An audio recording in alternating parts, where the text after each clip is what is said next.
Hope everybody is doing well on this particular day. It is May 5th, 2025, or as some people would call it, it is Cinco de Mayo, because that is definitely something that is celebrated in certain communities and all along those lines. And of course, we've been having some lovely spring-like, some people would even say summer-like weather here in Durham, North Carolina, where I'm located at, and everything like that, even though there was a little bit of rain yesterday, and I think there's a little bit of rain slated for today as well. And of course, folks are attending various sporting events as well as entertainment events and all along those lines. As a matter of fact, I know that I had some friends that helped to organize and put on 4 professional fights and 6 amateur fights or something like that. So they were doing that in Raleigh, which is the state capital, and is just one town over from us, and all along those lines. And of course, over at the Haytat Center where I work at, there was a school that was doing its talent show before graduation. So the Camelot Academy was having their graduation, well, not their graduation ceremony, but their talent show. And it involved everything from some Asian dance to some folks that were playing the xylophone to even a excerpt from Taming of the Shrew and all along those lines. So definitely there was a lot going on in that space, and folks were enjoying that. And of course, as you know, it's spring when you see the different animals out just enjoying themselves and doing what can basically be amounting to animal courting and all along those lines. So I saw the birds out there flirting, I saw the squirrels out there flirting, and I saw a number of other folks out there flirting as well and getting their whole notion of what's going on in that space and all along those lines. But I've got an amazing guest that's going to be talking about law enforcement, which is something that many folks have been concerned about and all along those lines. And as I told him, I've got a cousin that just recently retired from the GBI in Georgia, and he might be moving back to one of our family homes in the not too distant futures. And I've got a number of friends that are in law enforcement, whether that's in our Durham Sheriff Department or our local Durham Police Department, and a number of other things like that. As a matter of fact, one of the friends, I went and got this lovely hair cut, and not that far from that haircut, maybe a couple of blocks, is a bed and breakfast that my friend Daniel Starr runs with his wife, and all along those lines. So it's Moorhead Manor and all in that space. But now I've got this gentleman, Brian Townsend, who has had a very interesting life. I don't know if he's ever thought about opening up his own bed and breakfast or anything like that, or what some of his other interests might be. We're going to find out about his role as a supervisory special agent and former resident agent in charge with the U.S. Drug Enforcement Administration, and definitely that 28 years of law enforcement background and everything like that. So I know we've got a lot of folks that are paying attention to what's going on with law enforcement, particularly with even the notion of sending some law enforcement down to Mexico, which I guess the Mexican president turned down, and all along those lines. So I guess she's going to try to tackle the drug cartel on her own. And some people think that that's a good decision. Some people think that she's making a mistake, but I don't know your views on that. But just wondering your thoughts on your work as a leader in the DEA and just drug trafficking in general. All right. Thanks, Mark. Happy to be on. Yeah, no doubt. Glad to have you on and everything.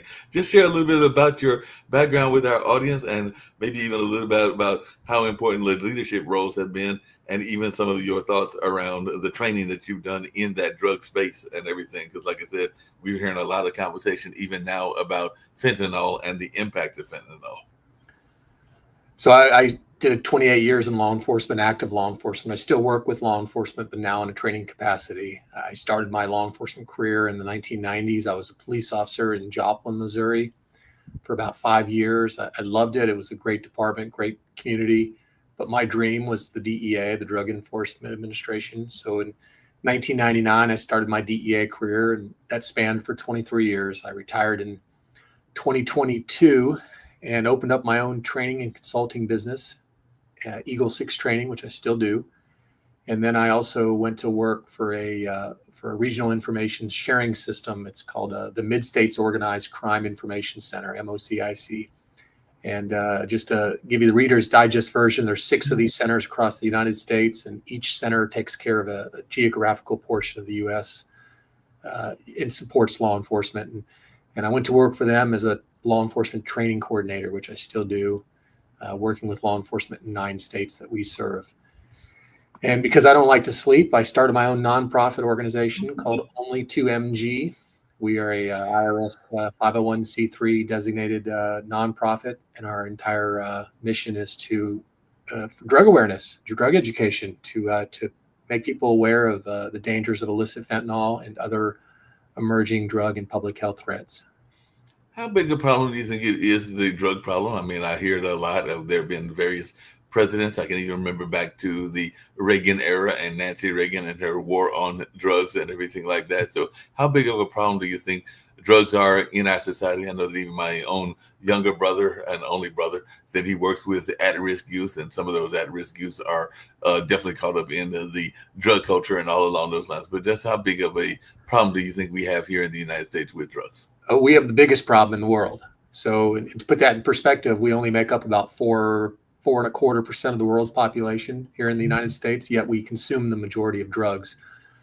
So we have a major problem with drugs, and we've had that problem for a long time. And I tell people all the time, especially when I'm doing training, that it's easy to demonize the traffickers and the cartels and the chemical suppliers and even big pharma for that matter. But at the end of the day, we have to reduce demand in this country. If we don't reduce demand, there's always going to be, it's simple economics. There's always going to be a supply. But we absolutely have a major drug problem. And now our drug supply is saturated with fentanyl, with illicit fentanyl. So now we have a drug that's killing people at alarming rates. And most of the folks have no idea they're even getting fentanyl. They're looking for pills, Percocets, Oxys, whatever, or they're looking for, even meth or cocaine, and it's being cut with fentanyl, and only 2 milligrams of fentanyl is enough to kill the average human being, and it's killing right now about 200 to 300 Americans per day. Oh, well, I did not realize it was that high and everything.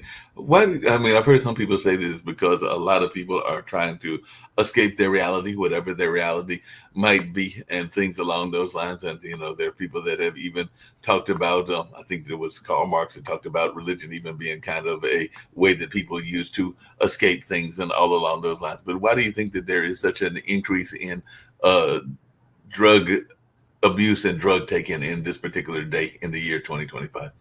Because we don't adequately address trauma, mental health. We put Band-Aids on this issue. Historically, we've done that, and to this day, we do that. We don't, we stigmatize these conversations. We stigmatize these people, and we know that a lot of folks are using drugs and alcohol or substances to cope with, sexual, physical, emotional abuse, some type of trauma. And obviously, not everyone's using drugs or alcohol because of those things, but we do know that a large number of people, especially young people, are using this as an escape mechanism. And we refuse, for whatever reason, to have this conversation nationally and deal with these things. It's easy for people. I was on a national program a couple weeks ago, and it just kept on saying how these people, all they want to do is get high. It's all they want to do. This is a choice. It's not. That's a misunderstanding of what addiction is, what drugs do to the brain, and why people are using them. If you really want to solve this problem, you have to solve the root problem, period. You need to wean them off the drugs, absolutely, but we also need to solve the root problems. And often that's going to be some type of trauma or abuse. And we know that a large number of people are using drugs because of that. Yeah, that makes a lot of sense. And as you said, that root cause is America really, or is the world really ready to deal with the root causes? Because a lot of the root causes have to do with inequalities and poverty and a number of other things. I think there have been a number of folks that will go out and try to, like I said, either escape through the use of drug, and alcohol can be a form of a drug as well, or they will also sometimes even steal in order to get whatever they want, and all in that sense. So it seems to me that the whole issue around class and some of the other social situations are things that we give lip service to, but I don't know that we do enough about. But I just wanted your take on that, because it seems to me that we're going to get to a solution of getting to it when we've got to deal with poverty, we've got to deal with housing, we've got to deal with a number of other things. But maybe I'm being too harsh on the government and the people. No, I agree. There's a lot of lip service, and we really don't fund this. And then the politicians will just say, where are we going to find the money? Well, I mean, it's amazing how we find the money to study the migration of a penguin, but we can't fund when someone's actually suffering and dealing with real trauma. I mean, it's amazing. It is a lot of lip service. It's exactly what it is, and it's aggravating, and it's quite frankly, it pisses me off. We can do a lot more. There's people struggling out there, and The other part of it was we don't find the funding because of the stigma. It's easy to say these people, we use words like addicts or junkies, and we use these derogatory terms. And we now know through years and years and years of research that a lot of these folks who truly need help, who truly want help, will not seek it because of the stigma. It's horrible. Having a little empathy, having a little understanding of what's happening goes a long way. If we really want to tackle drug abuse in this country, we've got to get to the root problem. The root problem is not choice. It's not sticking these folks in isolation for years and years and years. It's actually taking care of the problems and figuring out why they've even turned to drugs and alcohol in the first place.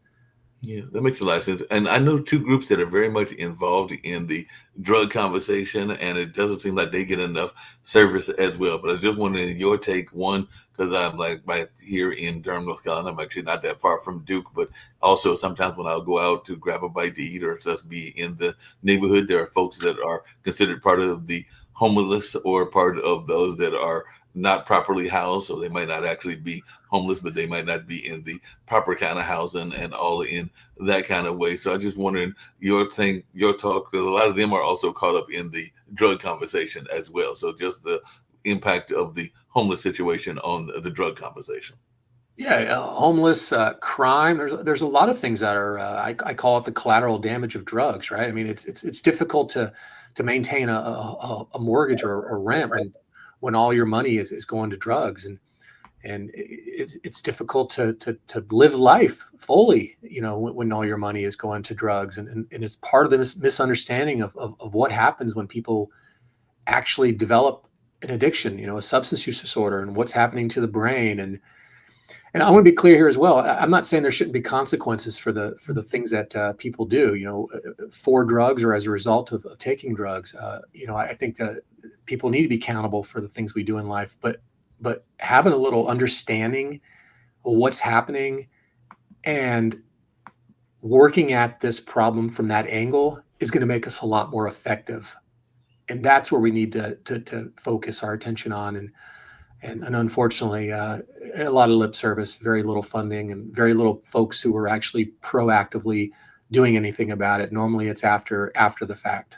Yeah. Speaking of proactive and all along those lines, the other group that I know has been impacted by the whole drug conversation is the whole notion of the veterans, because a number of veterans have been caught up in drugs after they get out of that war situation, because a lot of times you are forced to do things that you are not prepared to do or that you might not have had on your list. And there's even some consequences in terms of how you are handling it if you've got to kill somebody in the heat of war and all along those lines. And that can bring all kinds of moral dilemmas that then get people to find ways to cope with it. And drugs is a way that sometimes people cope with it and everything. So I just wondered if you could talk about the notion of the drug impact on our veterans.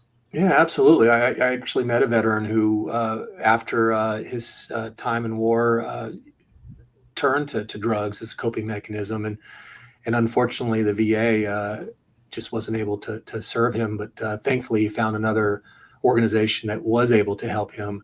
And he told me about his journey over the last 10 years, and it's amazing. And I think there's a lot of men and women out there who served our nation who unfortunately have yet to find that solution, and my heart aches for them. I hope they can. I hope there are people out there, or there are people out there willing to help them, but I hope they're able to seek that help and get the assistance they need.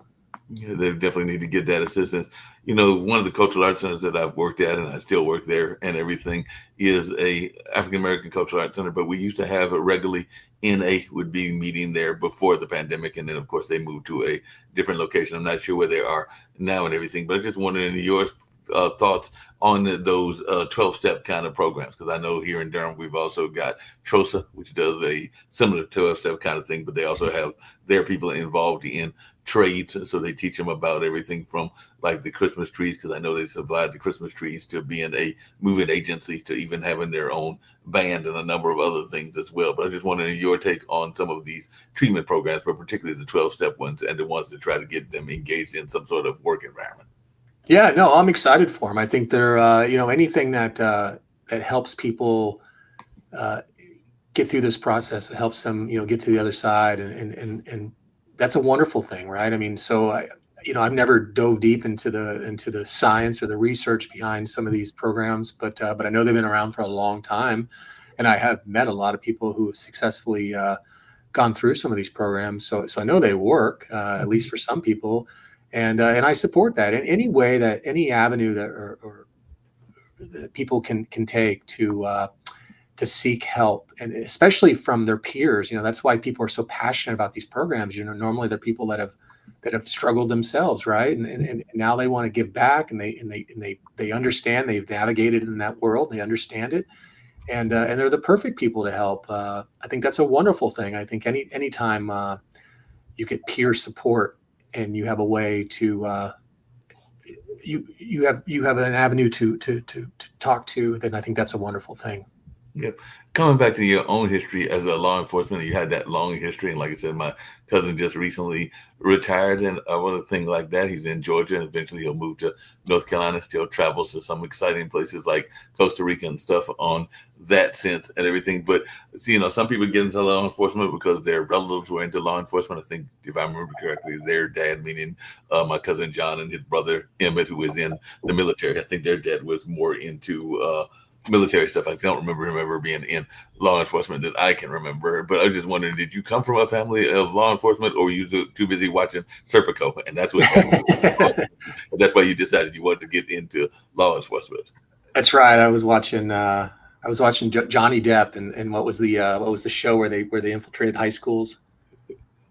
I'm trying to remember the name of the show. Oh no, I'm at a loss too. But yeah, no, I was watching a lot of movies and television shows. But no, I it's interesting. I did some ancestry, and I found out that my grandfather was a police officer for a very, very short period of time in Michigan. Okay. But I had no idea. Unfortunately, he passed away when I was a young child, and I really didn't get to know him. And it wasn't until years later that my dad had told me that, and actually had found a photo of him in uniform. So I thought that was pretty neat. But no, I got in law enforcement for other reasons. I had an interest in drug enforcement when I was in high school. I saw what drugs were doing in my community and people that I was around, and I just didn't like it at all. And I made a decision at an early age that I wanted to be part of the solution. And quite frankly, I didn't know what that meant. I had thought about the DEA and knew about the DEA because of where I lived. I grew up in Northern Virginia, not too far away from the FBI and DEA Academy. But that was what really spurred me, was just seeing the impact of drugs early on in my life, and I just made a decision that I wanted to be. I wanted to eradicate this stuff from our communities. Yeah, that makes a lot of sense. You mentioned the academic thing, and I know one of the things that's come up even in local schools as well as national schools is whether we need to have more resource officers or less resource officers. And sometimes those resource officers are actual law enforcement, because I know here in Durham, I think there's sometimes people from our Durham Sheriff Department, and there might be some from the police department as well, if I'm remembering correctly, and all along those lines. But I know a lot of times people get involved in crime at a very young age, and there have even been efforts to make sure that harmful weapons, whether that's a gun or even a knife, are not brought into the campus. But now they're even talking about like getting rid of, or at least maintaining some sort of control over the telephone as well. So I was just wondering your thoughts around that as one that is in law enforcement, because one of the things I remember, even when I was in school, there was a lot of conversation about safety, and even earlier today they were talking about the duck drill under the chairs for bomb and everything like that. And basically, as one of our founders of the network, Nick, said, they forgot that part about kiss your what goodbye and everything, because you're really not going to do that much in those drills if they're against a nuclear bomb and everything like that. But I just wanted your take on safety, and are we doing enough safety training in our school systems? Well, I actually support law enforcement in our schools. The SROs, the DARE officers. I think those are wonderful things. I've done a lot of training with both SROs, school resource officers, and DARE officers, and I love all the stories and that I hear, and the impact and the relationships that they're building in the schools. I think it's a wonderful thing. I think we ought to be doing more safety and drug specific training. Absolutely. I'm amazed at the number of kids I speak to who do not get anything from their parents, nothing at all. In fact, I've had a lot of parents tell me, I don't want this, conversation in my house because I want it out of sight, out of mind. I don't want to plant any seeds in my child's head. And I thought that's interesting because someone's going to plant those seeds. It's a drug trafficker. Right. It's a friend using drugs. It's a social media. So why wouldn't you want accurate information, not just for drugs, but anything? I mean, sex, just violence in general. I mean, be a parent, have these conversations with your children. I mean, that's what we're supposed to do as parents, right? And because someone's going to have these conversations with our children, and so yeah, I'd love to see. I go into schools. I know other folks go into schools and have these conversations about drugs, and I think that's important. More schools are doing safety training because of the shooters and things like that. But I support law enforcement in the schools. I think it's an important part of building a relationship with young people, knowing that police officers are not all bad people and that they actually care and they actually you want to make a difference in their communities. And what a beautiful place to start other than school at a young age, when you can talk to these officers and actually get to know them. Yeah, that makes a lot of sense. I know another part of your own career and everything is leadership development. And I was just wondering, what do you think makes a good leader? Because we've heard it even during the presidential conversations, whether it was past presidents like Barack Obama or even current ones like Trump. And some people will say that they have some good leadership skills. Some people will say that they don't have good leadership skills. And then there have been some assessments around their leadership skills as to what's good and what's bad. But I just wanted to know, what do you think, as one that trains leaders, what makes an effective leader? Well, interesting. I love doing leadership training. First of all, I think it's such an important part and something that's so missed in so many organizations. I have 3 basic principles that I center my training around. One is that leadership is intentional. I'm so tired of people saying, I've been promoted or I've been brought in as the director or boss or whatever your title is, and all of a sudden thinking that now they're a leader. No, not at all. And when we do that in society, we call them organizational leaders or agency leaders. And no, they're management. You earn leadership, period. Right.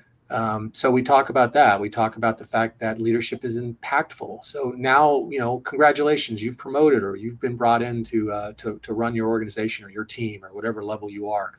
Okay, now everything you do and everything you don't do is going to have an impact on your team and in the organization. So we talk about that impact, both good and bad. And then finally, we talk about that leadership begins with oneself. If you're truly going to help other people, then you need to look in the mirror and see how you can help yourself. Because how are you expected to bring your A game and help other folks if you can constantly have flaws? And I'm not saying you're going to be perfect. I think this is a journey that lasts forever, but constantly look in the mirror and say, how can I improve? How can I bring my best game? How can I provide the best person that I can be for the people that I'm lucky and fortunate enough to serve? So I think if we work on those 3 things, anyone can get better and can be more efficient. Yeah. I'm not someone who believes that leadership is a born thing. I think people, people are constantly around others who and they see these ideas, right? And they see these concepts and they see what works and they see what doesn't work and they apply those things when they work, and they're more efficient, right? And they're better, and they understand that the impact they're having. They understand that they're being intentional about it, and I think that's a beautiful thing. As far as the presidents and the folks like that, I hate throwing around the word leadership. Whether I like the person or not, to me that's such an earned title. That makes a lot of sense. Along those same lines and everything, what do you think? Because I've actually been part of organizations that have gone through the process of finding new leadership or new directors and everything like that. Because I've actually done that twice for the Carolina Theater, which is one of our theaters here that seats about 1,000. Some people would consider it an art house type theater, and all along those lines, or at least an independent theater. So it's not like one of the big megaplexes and things along those lines. But I was just wondering, because I know that we had to figure out people that would be coming in, and in all the cases, I think, well, maybe not all, because I think one of them was internal, meaning they were from here in North Carolina and everything, but there was at least a couple of times that people came from out of state. So I was just wondering, and from your standpoint, what is one of the biggest mistakes people make when they are ousted or forced into or put into leadership positions? Because sometimes people are raised, as you just kind of hinted at, into leadership. They come up from the ranks and everything, and sometimes they are coming into a new situation as a leader. So what is one of the biggest mistakes that you think that leaders that are appointed make when they come into new situations? A lack of communication. I think communication skills is probably, I mean, there's so many important leadership qualities and skills, but I think communication really, if you look at trust, you look at transparency, you look at so many other different qualities, they all come back to communication. And I think the big problem is a lack of communication, or an unwillingness to communicate, or an inability to communicate. I think there's a combination there, but I think the best leaders I've ever been around in my entire life are all people that know how to communicate. They have that emotional intelligence where they understand people, so they might have to communicate a little differently depending on who they're talking to, but they understand that, and they're effective. And part of communication is not just speaking; it's listening. It's active listening. It's to me, it's listening with the intent to understand. So not only am I hearing what you're saying, but I'm not trying to formulate a response to you. I'm actually trying to let it soak into my brain and really absorb. And why are you saying this? Well, where are you coming from? And then I'll respond to you. And I think that is insightful. I think that is more efficient communication. But certainly communication, I think that's the problem people have. And I think that's also, again, something that makes people stand out. Yeah. Along those same lines with leadership and everything, do you think that sometimes leaders don't do a good enough job of understanding that no matter what the organization is, whether it's a restaurant or whether it's a school, that there are going to be, I won't say fringe elements, but there are going to be some kind of like adjacent agencies and adjacent organizations that you will have to work with and everything. So in that communication sense, do you think that it's a good idea to have a good understanding of the landscape that you're coming into, and also maybe even have communications with maybe even people that would be perceived as being competition? I remember on one of my other shows, I was talking to a gentleman who was from Reno, Nevada, and he was a nightclub owner. And he actually said that he actually enjoyed the place that he was in Reno, because a lot of the people that were his quote unquote competition, they actually worked together because they knew that there was enough of the pie to go around for everybody. And I even see the same thing with a number of fast food chains that are open near each other. Like you might see a Burger King and a McDonald's, because they all figure they're going to get their equal share of the money and everything. And I'm sure that there is some communications among them, even though there are competitors as well. So do you think it's a good idea to have a conversation with your competitors and with those groups that might be working with you? So like adjacent supporters, for lack of a better term. Yeah, no, absolutely. I think it's a brilliant idea. It gives you better perspective, right? I mean, you can learn from everyone. So, I mean, just having the perspective from a competitor or someone that works in a, maybe in the same industry, but in a different, different company or building or whatever. I think that's an important thing. And just establishing that relationship. And what if down the road you need to talk to that person? Well, now it's no longer a cold call. It's a call to, not necessarily a friend, but at least someone who you have some you're familiar with a little bit, right? And I think that's an important thing. I think that's what makes people stand out. That when they're taking the initiative to develop those relationships and learn from those perspectives and better themselves, better their organizations, and probably even better the industry itself. No, that makes a lot of sense, that way to better the industry. You mentioned earlier when we first started and everything, this notion that you had to do several businesses at one time and didn't believe in the notion of arrest and everything. So I don't know if because you mentioned husband and wives and things along those lines. I don't know if you've got a significant other, but or kids, but how do you manage that work-life balance? Because I know that sometimes I work in multiple jobs and I'm still in that single space, even in my 60s and everything, but I don't always do the best job in the work-life balance and everything like that. So I was just wondering, how do you manage that work-life balance and make sure that everything is done effectively and in a pleasing manner to those that are involved? Yeah, it's interesting you asked that. I put on a leadership class, and one of the things I do in this particular class is I'll ask the folks to tell me what they're struggling with. and we'll do it anonymously. Sometimes we'll use technology, and sometimes we'll just simply use an index card, and they'll write this down, no names, nothing like that, put it in a hat, and then we'll pick random things out and we'll talk about them as a group. And again, not to identify the person who wrote it, but just to talk through these things. And work-life balance comes up so much. I mean, I've done this training 100 times, and I can't remember a time when it's never come up at least once or twice.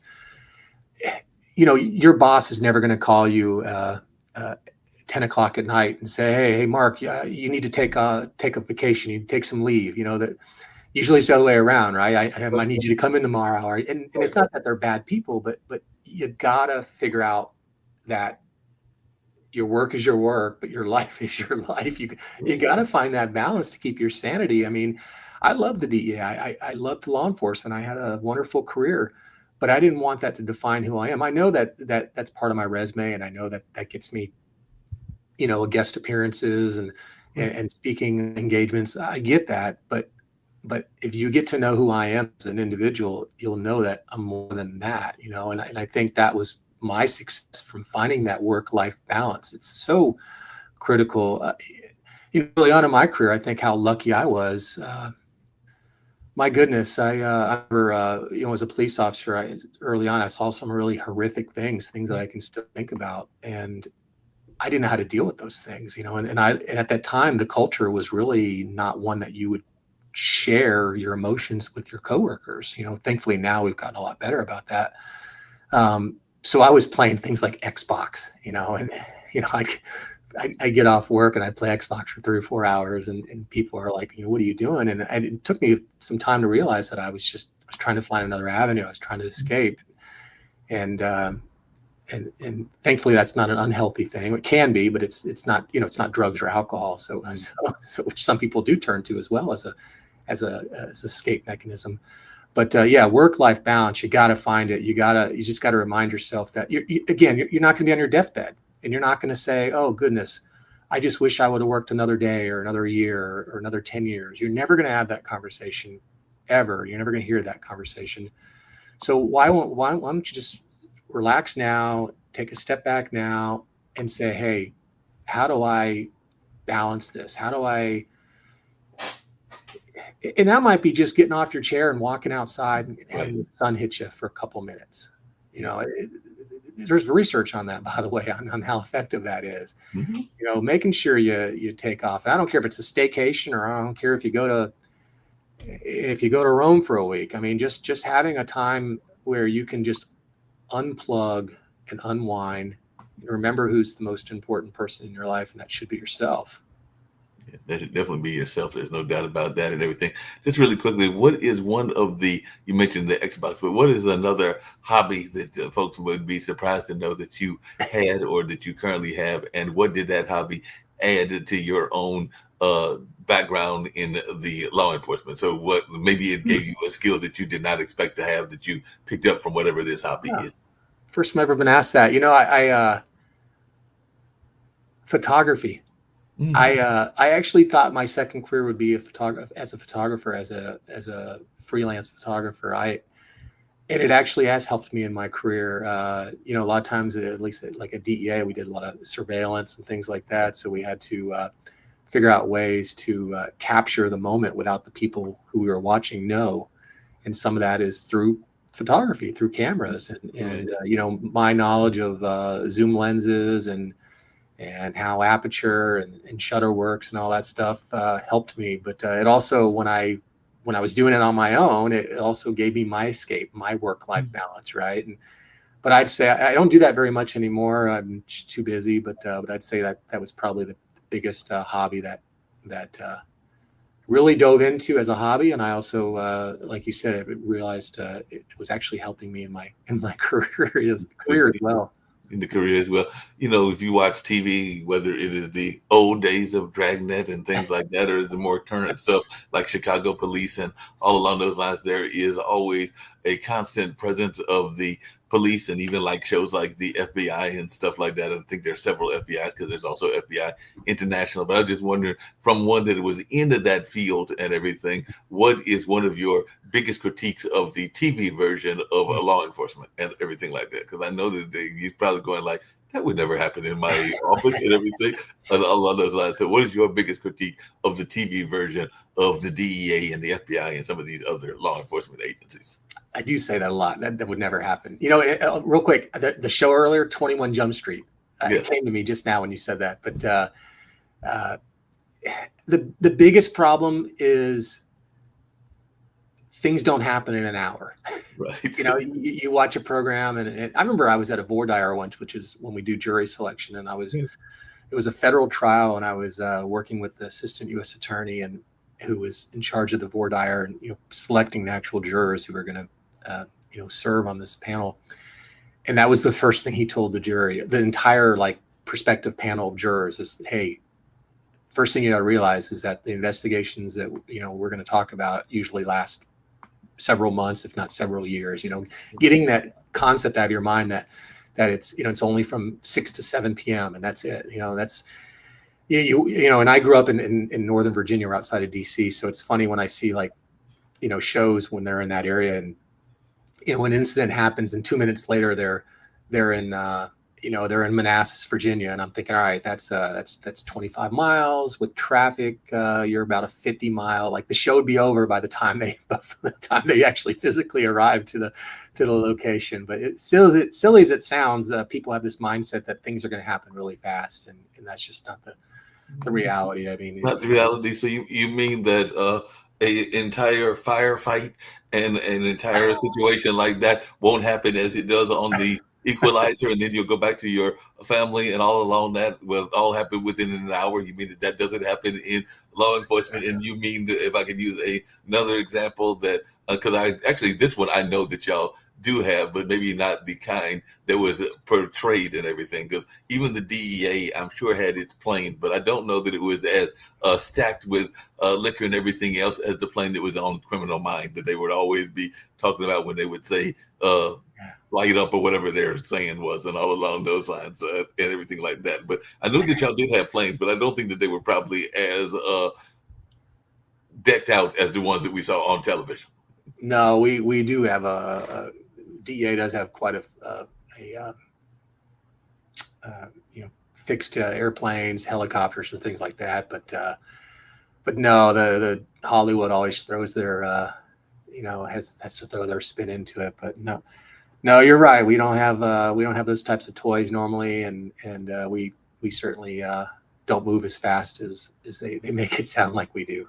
Yeah, they definitely don't move that fast. What are you saying? This may actually get me in trouble with you and everything, but I'm just going to ask the question the way that I would ask it to anybody else, including my cousin and everything like that. But what do you say to the people that, when they hear about the war on drugs, go and, speaking of planes, and going like, but I don't know any dealer that has a plane. So they have this theory that there has to be some level of complicity by some of our government folks as well, and everything like that. So, as one that works for the government, what is your take on that when people bring that up? Because I'm sure it's been brought up to you before, when people are like, yeah, but you can stop it if you want to, because we have the wherewithal and the power and everything like that. So they're thinking there has to be some sort of complicity between the government and other governments in order to let the drugs in. No, I wish we could stop it. And I said this from day one. I wish you could put us out of business. Narcotics, DEA, and as much as I love that career, I'm not, I don't say that because I hate them. I say that because I wish there was no drug problem. I really do. And then after that, let's fix rape and murder and everything else. Let's put us all out of business, right? But the reality of it, there's people out there that are willing to break the law, and there needs to be consequences. So there's going to be people that swear an oath to make people accountable. We have laws, we have morals, we have values. It's not as easy as just saying, hey, so and so sells drugs, let's lock them up. I mean, we have to prove that, right? We have due process. We have a legal system. We have to we have to honor that. We have to, and that takes time. And not only does it take time, it takes resources. It takes it takes a little bit of skill sometimes, depending on the level and the sophistication of the criminals or the network we're investigating. I wish it was easy. I really do. And I know it's easy for people to say, hey, they're complacent or they're allowing this to happen. Trust me, I wish everyone who committed crimes were held accountable and they were in jail. But the reality of it is, it's just it's just not that easy. It takes time. It really does. Yeah. Speaking of taking time and everything like that, how big of a problem? Because I remember back in the day, you would hear about this particular group that I'm going to mention, and they are part of the drug culture and everything. But how big of a problem is the various mafias? Because you can't just leave it with the Italians. There's the Jamaican mafia, and there's the various gangs as well. So how big of a problem is mafia and gang wars and gang involvement in the drug conversation? Because every time I hear people talk about drugs, whether they're talking about them in California, they're talking about them in other parts of the world, they are usually associated with some form of mafia or some sort of gang. Yeah, the gang problem in the U.S. is actually bad, from my assessment. We just don't hear about it all the time, and there are people that are going to probably roll their eyes that I even said that. But the reality of it is when drugs are smuggled into the U.S., they've got to work with criminal organizations here. They do set up a shop and they do some of their own logistics on this side of the border. But we know, like, for instance, fentanyl. Fentanyl is primarily smuggled into the United States by two organizations: the Sinaloa cartel and the New Jalisco Generation, CJNG. And when they get on this side of the border, yes, we do know that they operate in pretty much all the states, but they're going to work quite a bit with criminal organizations. Mexican Mafia, MS-13, Bloods, Crips. You name it, and it's not just those well-known national organizations and those whether it's mafia type level or national gang type level, but they're going to work with even your street gangs as well.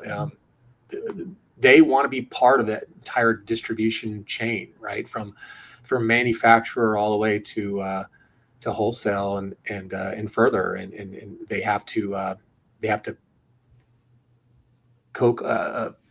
collaborate with these organizations. So we see them quite a bit, especially in DEA investigations, when where our goal is to go up as high as we can and hopefully dismantle the entire organization.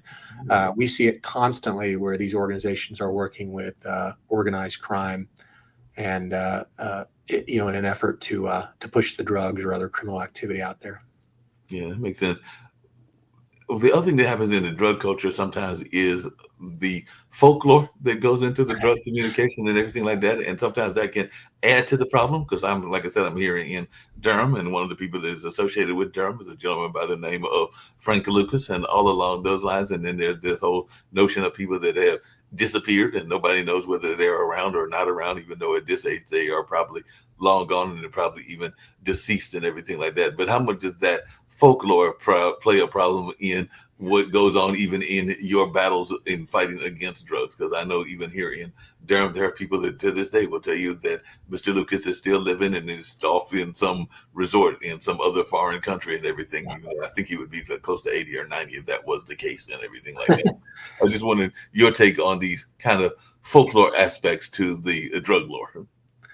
Well, people need a story. They need a good story, and part of the problem with drug enforcement, at least DEA, is we don't publish what happens, right? We don't say, hey, just let you know, this is the case against Joe Schmo. This is what happened, and unless you're let's say a member of the media that's following a conviction or something like that, you probably don't know what really happens. And so we fill in the blanks, right? That's what we do in society. We love these sexy stories. We love these, we love to speculate, what happened. And the reality of it is most of that stuff it's just story. It really is. There is no, think about how difficult it would be for even 1% of the things out there that we hear to happen. You would have to have a lot of people on board, not one or two people making this decision, but a lot of people.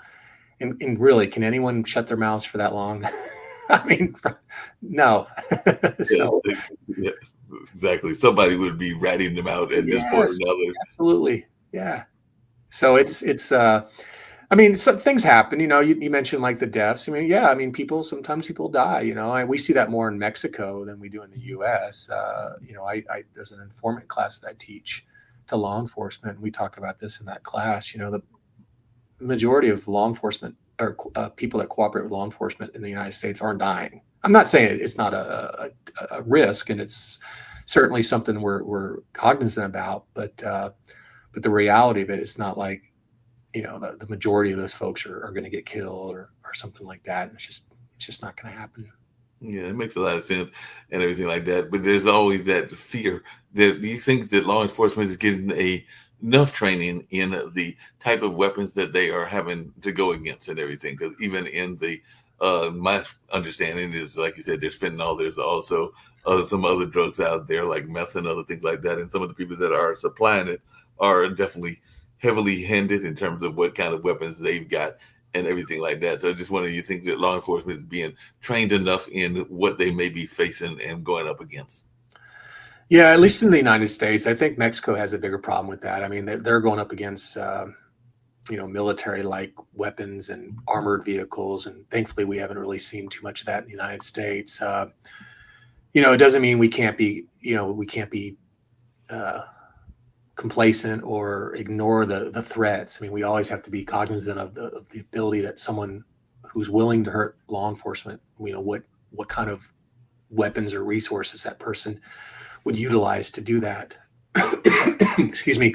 Yeah. But as far as the training, though, I mean, I hope it's still. I know I had some pretty good training on those things, and had a lot of in-service training on those things. And there's always a lot of officer safety bulletins and things like that.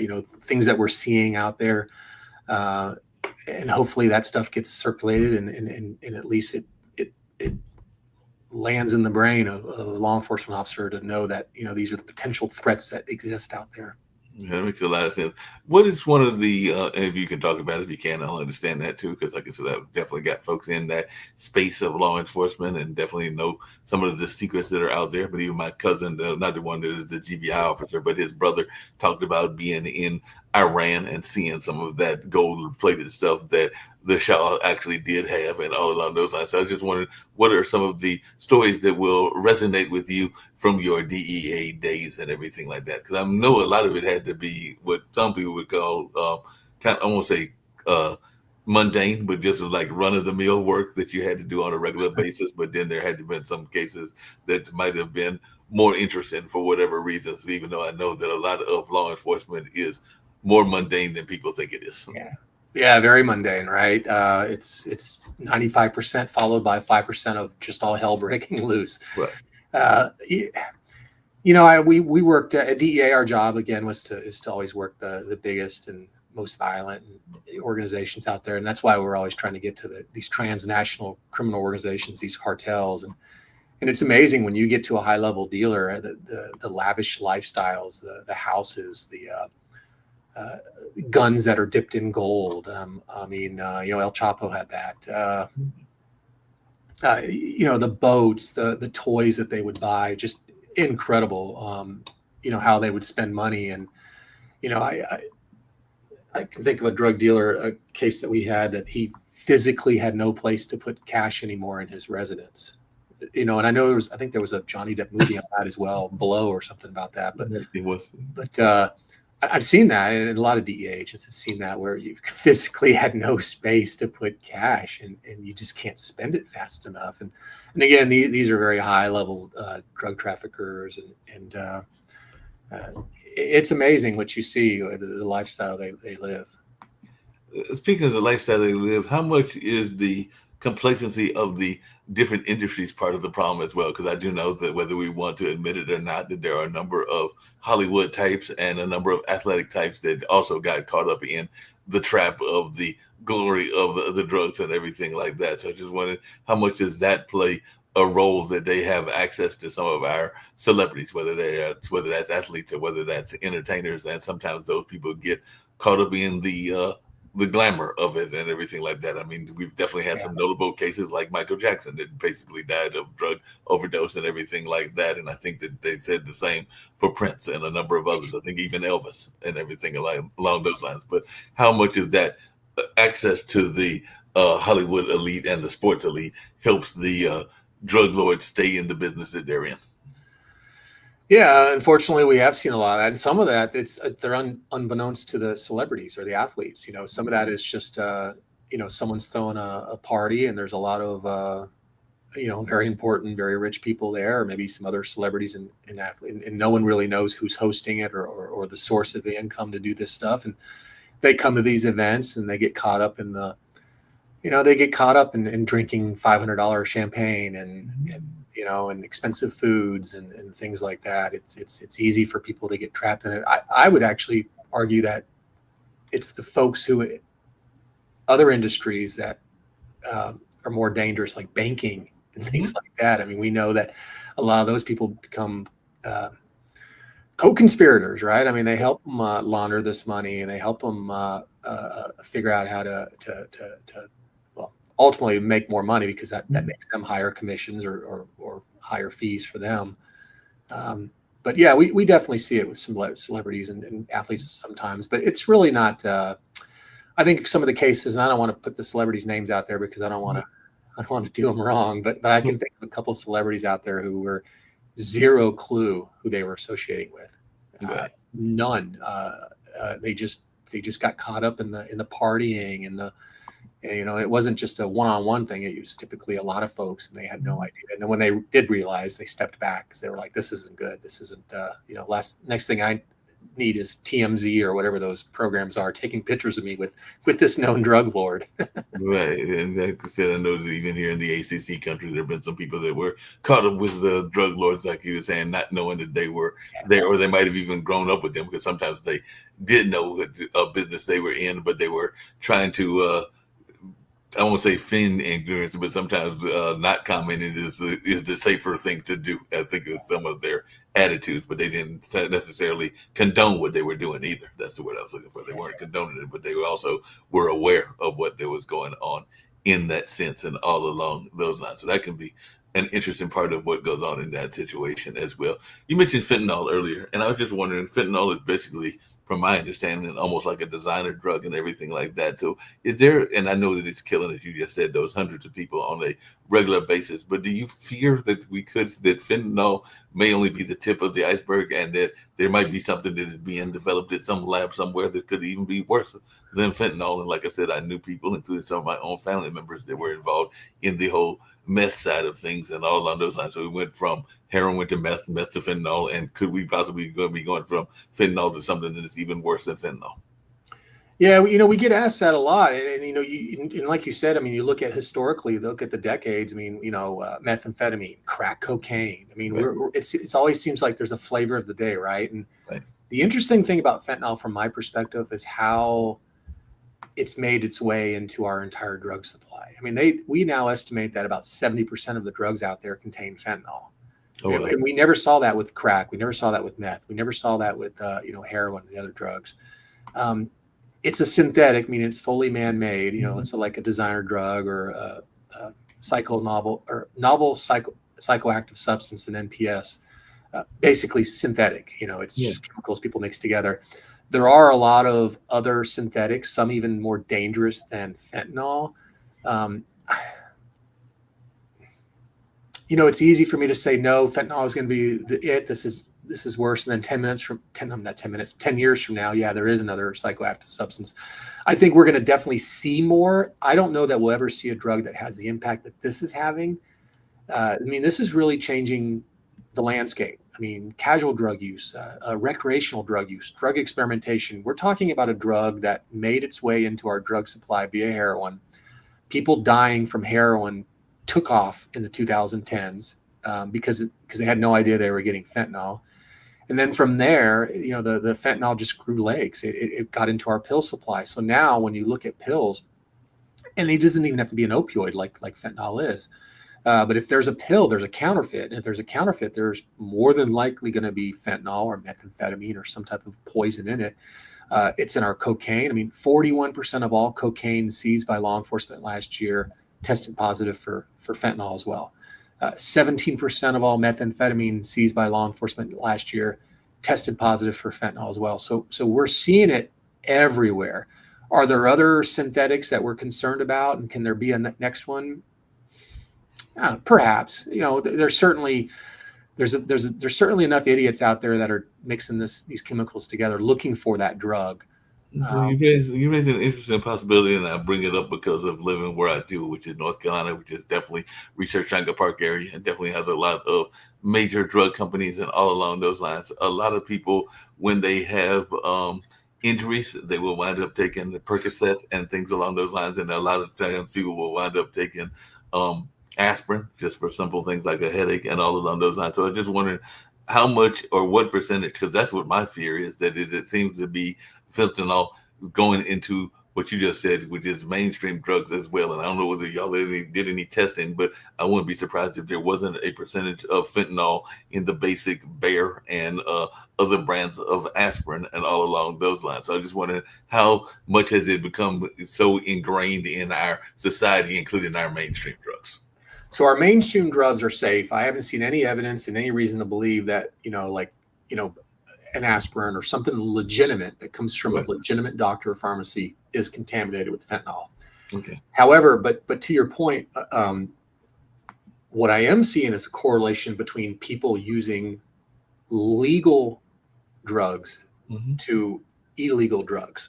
Okay. So what we saw quite a bit in the 1990s when OxyContin hit the market through Purdue Yeah. was we saw the over prescribing of legal opioids. In fact, by 2012, we had 81.3 legal opioids per 100 people in this country. Oh, well. In 2013, our government actually said, "Hey, we have a problem. We're going to declare the misuse of legal opioids, prescription medications, an issue." A lot of folks don't realize that was in 2013. And if you look at it, and I teach this in my main fentanyl class when I talk about the historical context of fentanyl and how it really saturated our drug supply, is a lot of folks who are using legal drugs, if they can't, or they don't feel like they're getting enough from their physicians, or if it's not helping enough, they will turn to the illegal market. Yeah. I mean, we've seen that over and over and over. That's why heroin use. We hadn't seen a spike in heroin use since the Vietnam War. Then we saw one in the 2010s. Why did we see it? Because we saw a spike in opioids, and people that couldn't get enough opioids or felt like they couldn't get enough, they turned to heroin. And you look at all the research out there. I mean, NIDA estimates that about 80% of all heroin users started with legal opioid prescriptions. Wow. What do you say to people? And you just kind of alluded to it, because one of the things that people said about marijuana and a number of other drugs is that even alcohol is that it is a gateway drug, meaning that it will eventually lead to harsher drugs. And then there are people that are involved in those spaces, including some that use it on a semi or regular basis, that say that they have resistance, or they know how not to have it go to the next level and everything like that. But it's one that was in the DEA for all of those years. What is your take on folks when they are talking about, and I guess I could even add a legal drug of cigarettes as being a gateway drug and everything like that into the harsher stuff? But I was just wondering, is there such a thing as gateway drugs, and can marijuana and even cigarettes be something that can lead to the harsher drugs? Well, we do know through now decades of research that people that drink alcohol, people that smoke, people that use marijuana are more likely to use the quote unquote hard drugs. Right. But the whole gateway argument is not something that you'll ever hear me use. Yeah, they're more likely, but that doesn't mean that we need to get rid of these other substances. I'm not saying that we shouldn't get rid of them, but that's not the reason in my mind. I have a problem with marijuana today, not because of marijuana, but because of THC. Right. Our THC levels today are through the roof. I mean, when in the 1990s, the average marijuana cigarette had, I don't know, 3-4% THC. The THC is the psychoactive substance in marijuana. That's what gets you high. That was in the 80s. I'd say 2-3%. 70s and 80s. In the 90s, maybe 3 to 5%. We are now looking at marijuana that has 30, 40 and greater percentages of THC. We have vapes that have concentrates of 90% THC. So we're seeing an increase in psychosis and depression, anxiety. We're seeing increases in all those things that this was supposed to solve, especially in young people, because the brain is still developing into your mid-20s. So I tell people all the time, we don't have a marijuana problem, we have a THC problem. If we were going to legalize this and do all this 20 years ago, okay, great. But we've missed that boat. Now we're talking about marijuana that's being manufactured for people with high tolerance levels. The average marijuana smoker uses it every day. Right. The average marijuana smoker smokes marijuana 25, 26 times a month, which is basically every day.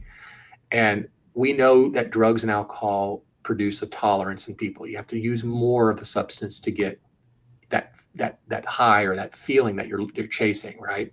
So if I'm someone who manufactures this stuff, knowing that my average customer is someone with a high tolerance, that's why I'm driving the THC levels up to where they are. And this is dangerous levels for folks who have never used these drugs.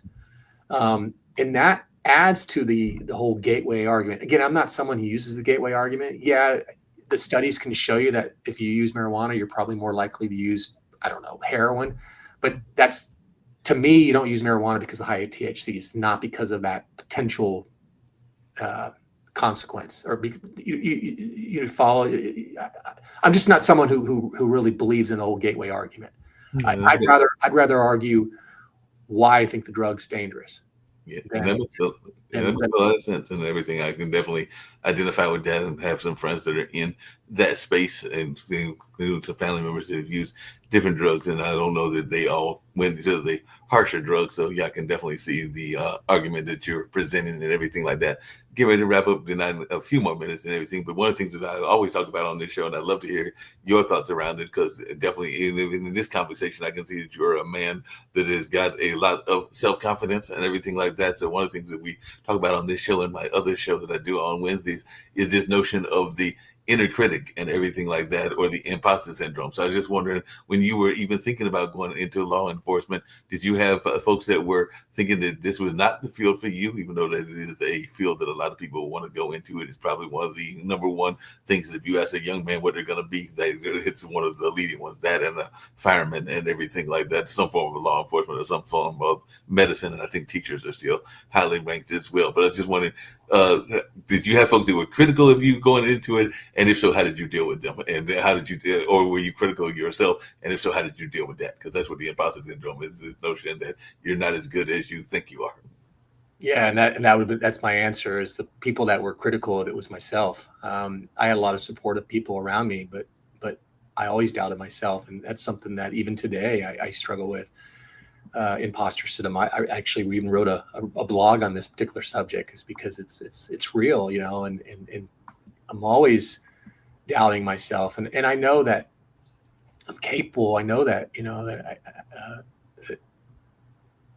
that I can do things, but I'm always saying, what if, even as a consultant and as someone who trains, what if they didn't like the training and I bill them, do I feel bad that they're going to give me money? And I mean, I'm always having these conversations, but I'm working towards that. And I realize that I bring value and that I am worth that bill.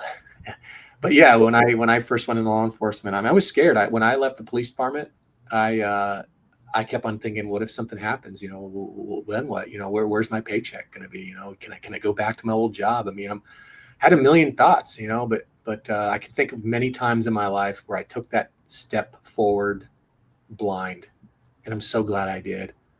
I really am. You're never going to get anywhere in life unless you're willing to just take that step forward. You think about all the successful people out there who talk about that. I mean, it's Michael Jordan, arguably, I don't want to piss off any LeBron fans here, but let's say arguably top 5 NBA player of all time. Okay. I think everybody can agree there. Yeah. So if you listen to him talk, and I think there's a famous quote, and I don't remember word from word, he talks about all the shots he missed, and all the games he lost, but he would have never got to where he is had he not made those attempts. And I think my own life, and I think, had I listened to myself and convinced myself that I wasn't good enough to go into the DEA or do the other things that I've accomplished in my life, I wouldn't be here today. Yeah, that makes sense. It's along those same lines and everything, because coming back to TV portrayals, one of the popular storylines within any of those police dramas or even drug enforcement dramas and everything is the notion of the reaction the first time that you have to put somebody's life in risk or even take somebody's life, and all along those lines. And a lot of times there's a lot of drama around coping with it and going through the training to deal with it and everything like that. And I don't know whether you had that in your 26 years. I'm thinking you probably did, and everything along those lines. But how much is that a reality, and how much of that is something that folks have to deal with on a regular basis? Because I do know that is a very popular trope within the TV dramas and everything like that, this notion of somebody having to fire that gun and possibly even put somebody's, if it's like an informant's life at risk and everything like that. Well, the reality is most people will work long law enforcement careers and never have to use their gun to protect themselves or protect the public through deadly force. That is, Right. thankfully, almost 30 years in law enforcement, I never had to take someone's life, and thankfully, I'm actually more proud that of all the men and women who I had the honor to be their supervisor. None of them didn't go home. They all went home safe, and I think that at the end of the day, that's what we all want in law enforcement. We want to go home safe, to our friends and family and to our life, and yeah, in TV, we certainly see that all the time, right? We see them a gun. Not only are they going through a shooting, but then they're back to work 2 days later, and that's just not the reality of it. We train critical incident, and we talk about the fact that this is something that could happen in this career, and then we talk about all the how that impacts you, how it impacts if you're married or if you have a significant other, how it impacts that person, your children, your friends. I mean, there's going to be a lot of Monday morning quarterbacks that are going to second guess what you did, and you're going to hear a lot of folks, especially online, who are going to criticize you. And, how do you handle that? Right. There's so many different things, but ultimately we got to take care of our brains. We got to take care of ourselves. We got to make sure that we deal with these things and that there's resources available to help people deal with these things, and that, that we can make it through safe and sound and ready to tackle the next assignment. And you never know what's going to happen, because I remember it was well before the pandemic, so it was probably about 7 or 8 years ago or something like that, and everything like that. I actually had a incident like that still resonates with me, even though I was not part of it. But there was a neighbor, because I was living with a then significant other and all along those lines, and she's actually the one that I think woke me up when we heard the person yelling and screaming and everything like that. I think he was screaming at his significant other in his life, and they shocked him with the shock weapon and everything like that. And then eventually he passed away. He collapsed and died right then and there and everything. So that was something that definitely catches you off guard, even when you see it as a civilian, because I didn't see the actual falling down of the person, but I did hear afterwards what had happened. And I did see the body bag and everything like that, where they had covered them up and everything like that. But yeah, that can even impact the civilians that are caught up in those kind of environments. Because I think it was like, it was almost like 1 or 2 in the morning that happened, because I was literally visiting her and everything like that. And at that time, we might have even been living together, and we were going like, "What the heck is the neighbors yelling about?" Yeah, it is impactful, and everyone, an incident can happen, and there can be 100 people there, and we could all respond differently. Right. It's the reality of it. I mean, trauma and impact is like fingerprints. It's separate for everyone. And I think that's another valuable lesson of why we need to take care of each other, and why we need to have a little empathy and compassion for one another, and just at the end of the day, be human beings. Yeah, you mentioned empathy a couple of times, and all along those lines, what is your definition of empathy, and how important do you think empathy is for both society and for law enforcement? I think it's understanding. It doesn't necessarily, again, and I always say this, especially when I'm talking to law enforcement about drugs and things. I'm not saying we should legalize drugs or that there shouldn't be any accountability for the things people do, but understanding what's happening, especially in the brain, to someone who's struggling from substance abuse, from addiction. I can think of a young girl who was sexually abused by her family, put into a foster situation where she was abused again. Every single adult in her life has abused her. She turned to methamphetamine, or alcohol and methamphetamine. Now, I don't agree with that. I wish she could have found another way to cope with that pain. But for people out there to say, well, she just made this bad choice. Yeah, she made a bad choice. It doesn't mean we forget her, we abandon her or other folks in that situation.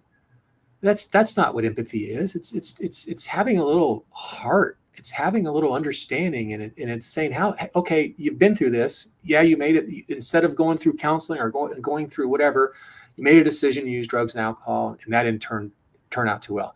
How can we improve this situation? How can we get the help you need to move forward in life? That's what empathy is. And if we could find that, if all of us could reach down and find that, oh my goodness, the difference we would make in this world would be substantial. It'd be a much better society and all along those lines. I definitely agree with you on that and everything. Coming back to one of the other things that's been an interest of mine, and it's definitely impacted a lot of people in law enforcement and everything like that, because we've had a number of club shootings and everything like that. And I worked for a couple of festivals, and there was even training in what to do with crowd control and all along those lines. So I was just wondering, how much do you think we're doing in terms of training people with crowd control and in terms of training people in like big situations? Because I know that there have been incidences. I think, of course, there was the Pulse shooting in Miami. There have been a number of other incidences where maybe people weren't effectively trained enough in how to cope with those situations from the performer on down to management. So I just wondering, do you think that we're doing enough training of people in the whole notion of crowd control? No, I don't think we're doing enough at all. I think people's reaction nowadays is to run with the phone and see if they can capture it and then post it on Facebook or social media. And I think that's, unfortunately, that's more important than actually diffusing situations or having empathy for the people that are involved in these situations. We want to, we want to put it on TikTok, and we want a million likes, and unfortunately, I see more than that than actually taking care of situations. Yeah, I agree with you on that. There's a lot of that going on. How much do you think social media and just the whole like situation is impacting us in the sense of the way we're treating and empathy? Because I kind of agree with you that a lot of times people are rushing for their cameras and everything like that. I mean, I was even guilty of that recently, not so much for a bad incident, but at the co-working place that at the working place I'm getting to go to shortly, I happened to be leaving in the evening time. It might have been even on another Monday night, and there was a rabbit. But fortunately, my phone was in my back pocket, but I was getting ready to grab a picture of that rabbit, but I did not have the camera handy and to take that picture. But I do know that a lot of people will grab, pictures of their food, pictures of whatever, and there's always that instant like stuff going on with our social media that can also be impacting our young people's mental health. But I just wanted your take on how dangerous is this mental health journey that we're on with social media. It is destroying kids. That's the quickest answer I can give you. It is literally destroying a generation. We are raising people who are having conversations online as opposed to what we're doing right here, talking to each other. If you and I talked for longer, I'm sure there's going to be things that you disagree with and maybe things that I disagree with. It doesn't mean we hate each other. It doesn't mean that we can't be friends. But online, you don't get that. Online, it's, look at politics, how you like or don't like or voted or don't voted for whoever, the opposite of the person that I, like or don't like or voted, and then all of a sudden, we label people, we criticize people, and we're quick to attack people. And that's how we're raising a generation. And that disgusts me. And you look at social media and the impact it's having on brain development and just empathy in general. Snapchat, horrible app, horrible app. If someone's listening, they don't believe me, go buy a burner phone. You go to Walmart, just get a phone, go on, put Snapchat on the damn thing, and say you're a 13-year-old female, and if you don't get 100 pictures of male genitalia within, I don't know, 30 seconds, well then laugh in my face, because I'm telling you that's going to happen. I mean, and we just allow our kids to have this stuff unmonitored, uncensored, and we don't think about the consequences. And that's exactly what's happening. We got to put our phones down. And look, I'm guilty as well. I love my cell phone. I love, I'm on social media. LinkedIn's probably my drug of choice when it comes to social media. But I love the conversations. I love the impact that this has, and you'll never be able to replace this. I mean, it's even like with training. I've had a push for, can you do more online training? Can you do more of this? Yeah, I do a little bit, but you know what I prefer to do? I prefer to do in-person training.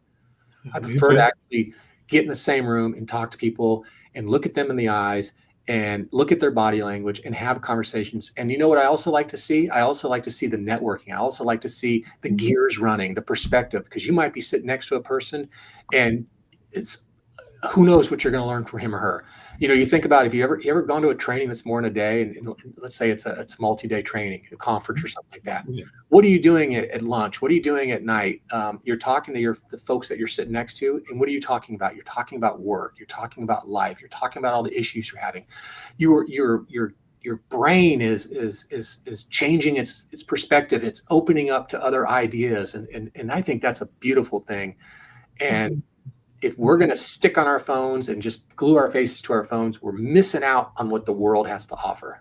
No, I agree with you on that. And as you were saying that, I was thinking about sometimes going to the restaurants and you'll see the people that are literally in the same room with everybody, but everybody's on the phone on a different conversation with somebody, and who knows where they might be in another country or even across town, because it might be the young gentleman or teenager or whatever talking to his buddy or whatever. But yeah, I'm sometimes totally thrown by that. And I agree with you on training, because actually the job that I'm at, that I'm going to go to shortly, we actually did one of those training courses to get to know each other and team building, one of those team building things. Ironically, it was done by the police officer that I was referring to that owns that bed and breakfast, because he also does training like you do. So he does some team building training. And a lot of it was, as you said, us finding out about each other, but also playing some simple games and learning about each other and finding out that things that we didn't know. Because I think one of the questions was, asking who would be the most person that you would think of as the friendliest among the folks in the office, and you had to write down the number of the person. I don't even think we put their names down and everything like that. And there were some shocking answers that people did not expect based on like traits and everything, whether it was leadership traits, whether it was the notion of who would be more likely to be at a sporting event or something like that. But it was like these kind of routine questions, but you got to learn about your teammates through that way.